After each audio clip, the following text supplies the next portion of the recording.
The press Hindi के साथ हैं आप और मैं हूं शरद।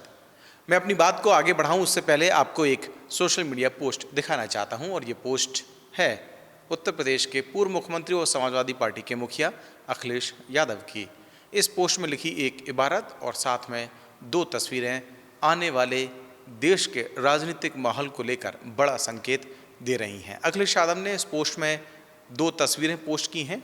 एक है ममता बनर्जी के साथ और दूसरी है स्टालिन के साथ। और इस पर उन्होंने जो इबारत लिखी है उसमें लिखा है कि हम वो नहीं जो मुश्किल वक्त में साथ छोड़ दें। आखिरकार अखिलेश यादव की इस सोशल मीडिया पोस्ट और उनके हाल के दिए गए बयान राजनीतिक तौर पर क्या संकेत दे रहे हैं। सबसे पहले बात करते हैं अखिलेश यादव के उस दौरे की जो एक दिन पहले ही उनका पश्चिम बंगाल में हुआ है। पश्चिम बंगाल पहुंचकर उन्होंने टीएमसी प्रमुख ममता बनर्जी से मुलाकात की और इस मुलाकात के दौरान कही गई उनकी एक बात भी काफ़ी सुर्खियों में रही। अखिलेश ने कहा कि आप हारे नहीं हैं। इसके मायने एक तरीके से ये भी निकाले जा रहे हैं कि वो सीधे तौर पर बीजेपी को टारगेट कर रहे हैं। वहीं दूसरी तरफ तमिलनाडु में स्टालिन की हार को लेकर भी जो कुछ राजनीतिक समीकरण बन रहे हैं उसमें अखिलेश यादव का ये पोस्ट काफ़ी मायने रखता है। यहाँ पर दो तीन बातें बहुत ज़्यादा महत्वपूर्ण हैं। एक तो ये कि अखिलेश यादव का खुलकर ममता बनर्जी के समर्थन में आना,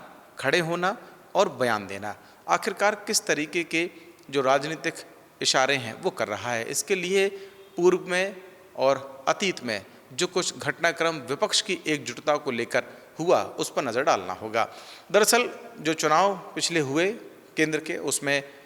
बीजेपी का मुकाबला करने के लिए इंडिया गठबंधन अस्तित्व में आया और इस इंडिया गठबंधन में विपक्ष की कई पार्टियां साथ भी आईं। हालांकि इस एकजुटता को लेकर इन विपक्षी पार्टियों ने ये कहा भी कि वो जो गठबंधन है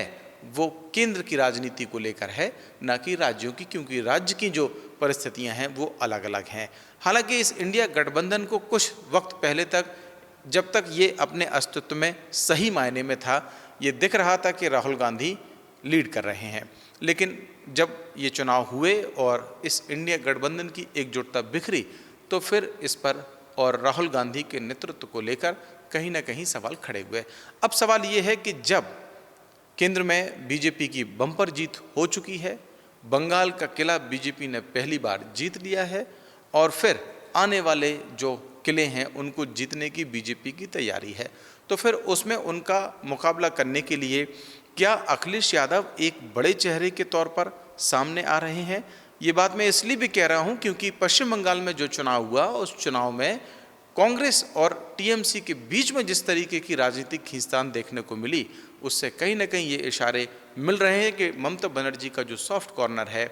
वो विपक्ष में राहुल गांधी से ज़्यादा अखिलेश यादव की तरफ ज़्यादा झुका हुआ देखा जा सकता है और वो ये जो तस्वीरें बंगाल से सामने आई थी उनमें दिख भी रहा है। ऐसे में अखिलेश यादव को लेकर कुछ राजनीतिक बयानबाजियां इस तरीके की भी हो रही हैं या कहें कि राजनीतिक अनुमान इस तरीके के भी लगाए जा रहे हैं कि जब उत्तर प्रदेश के चुनाव होंगे आने वाले साल में तब और फिर उसके बाद भी जो विपक्ष की एकजुटता का एक बड़ा चेहरा उभर कर सामने आएगा वो अखिलेश यादव हो सकते हैं। और शायद यही वजह है कि अखिलेश यादव जो 5 राज्यों के चुनाव के नतीजे आए हैं उन नतीजों के बाद में खुलकर अपना जो स्टैंड है वो रख रहे हैं और एकमात्र अखिलेश यादव ही अभी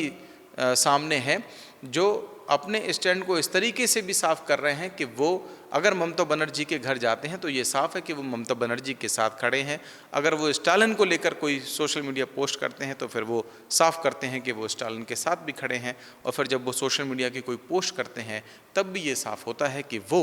विपक्ष में जो एकजुटता है उसको एक करने के लिए तैयार है। हालांकि राजनीतिक तौर पर बयानबाजियां अलग हो सकती हैं लेकिन बड़ा सवाल जो है वो ये है और जो राजनीतिक विश्लेषक मान भी रहे हैं वो ये मान रहे हैं कि आने वाले वक्त में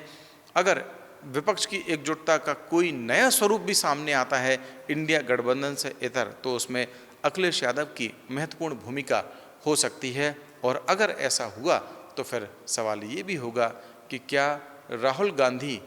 विपक्ष के जो सबसे बड़े चेहरे के तौर पर पार्टी के स्वरूप में हो सकते हैं लेकिन जब गठबंधन एकता की बात होगी विपक्ष में तो क्या उसका बड़ा चेहरा अखिलेश यादव होंगे।